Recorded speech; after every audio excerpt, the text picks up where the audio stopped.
কেন এরকম ছেলে মানুষই করছো বলো তো সাত্তকী? তোর কিন্তু কাউকে কিছু না বলে ভেবে বাড়ি থেকে হুট করে বেরিয়ে যাওয়াটা একদম ঠিক হয়নি। ভাগ্যিস তখন বৌরানী তোর সাথে ফোনে কানেক্টেড ছিল, সেটা যদি না হতো তাহলে কি হতো বলতো?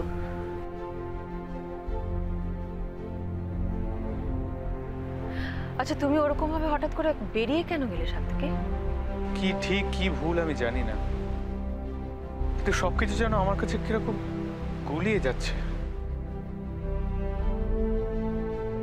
মানে কি হয়েছে পরিষ্কার করে বলো তো।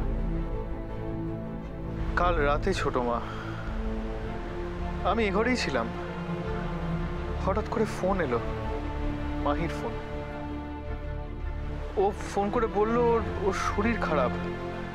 আমি তো ছুটতে তখনই বেরিয়ে চলে গেলাম,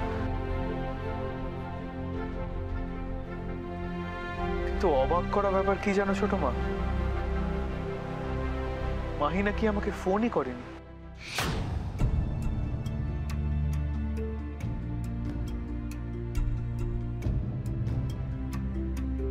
মানে?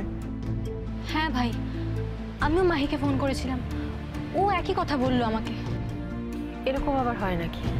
হ্যাঁ ছোট মা, আমি প্রথমে বিশ্বাস করিনি, কিন্তু তারপরে আমার ফোনটা যখন আমি দেখলাম, ওর ফোনটাও দেখালো, তখন আমি কল্লকে কোনো নাম্বারই খুঁজে পাইনি।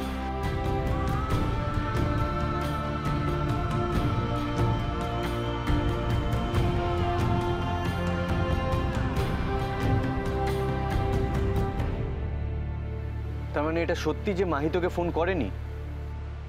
না, তাহলে কে ফোন করেছিল ওর ফোন থেকে? আমিও বুঝতে পারিনি। তারপর ওকে কিছু না বলে আমি বাড়ি ফিরছিলাম, কোথাও কিছু নেই, হঠাৎ করে একটা গাড়ি আমার সামনে এসে।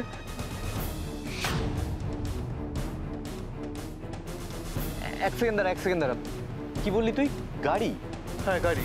কেন? কিন্তু কিন্তু তুই তো একটা ল্যাম্প পোস্টে গিয়ে ধাক্কা দিয়েছিস। কি বলছিস কি তুই? হ্যাঁ, আমরা ঠিক বলছি, কারণ আমরা ওখানে যখন গেলাম আমরা তাই দেখেছি। ইনফ্যাক্ট ওখানে একজন লোকাল ভদ্রলোক ছিল, তিনিও নিজের চোখে এটাই দেখেছে।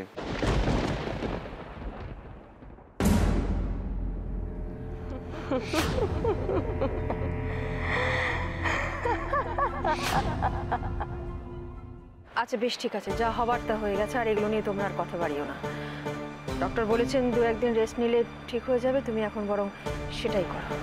হ্যাঁ মা, 2 দিন তুমি পুরো বিশ্রাম নেবে, আমি তোমাকে সময় মতো সব ওষুধ দেবো। 2 দিন কোনো কাজ নয়,